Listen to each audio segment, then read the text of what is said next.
Hi! For today's video, mag-food trip ta diri sa Izakay! Izakay Japanese Bistro by Fusion. Wow! Pag-abot na mo diri guys, super nice kayo ang ambience. Murag authentic Japanese vibe, simple pero cozy, very relaxing. Perfect siya for date, barkada, or even family bonding. So, mao ni ang ilahang menu. Dagan sad silang food choices diri and beverages. Japanese food. Perfect! Ayun, nice kayo ang ilahang place, no? So, originally, mag-order dyan ang tamig tungkod sa ramen, but unfortunately, wala na siya available. So, nag-change me og order and we tried their classic ramen pork and seafood. And syempre, dili pwede walay partner. Of course, the California Maki, my favorite. Let's try this one. So, ayan, taste test na ta. And so far, sabaw pa lang is super lami na kaayo. Very rich ang sabaw and flavorful kaayo. Perfect kayo sa gutom nga moment. Ang pork o seafood kay sakto kayo ang pagkaluto. So this one, kanina anak ko diri ang pork and nasa kong husband ang seafood. Ay. So ayan, gisharean ko niya sa iyang seafood and mo sa giniyang ganahan, siyang nakapatakod sa ako ang mukaon og ramen.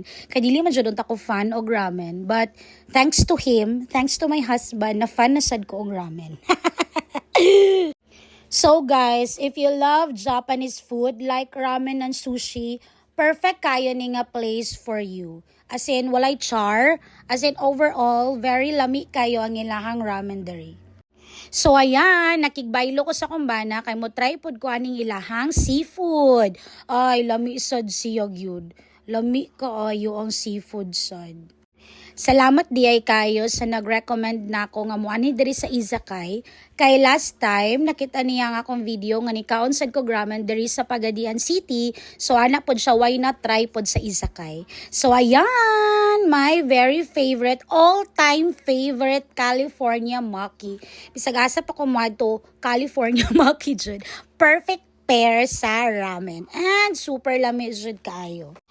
So, if you love Japanese food like ramen and sushi, perfect kayo ni nga lugar for you. Izakay. Oh. So, overall guys, nice kayo may experience diri sa Izakay. Aside sa nice good pod ang ilahang place, lami jud pod kayo ang ilang mga pagkaon. And of course, kabantay pod ko nga limpyo kayo ang place, plus accommodating sad ang ilang mga staff. So, plus points jud kayo pag muanita og mga kananan. Nahuman naman mi sa ramen, so dire na pod mi sa California Maki magtiwas kay napay tulo ka buok. Naglalis pa mi kinsay mo tiwas. So ayan, nag-inarte ko karon, nagpahungit ko sa kumbana. And this is for today's vlog. Don't forget to like, follow, and share. See you on my next food trip. Bye-bye!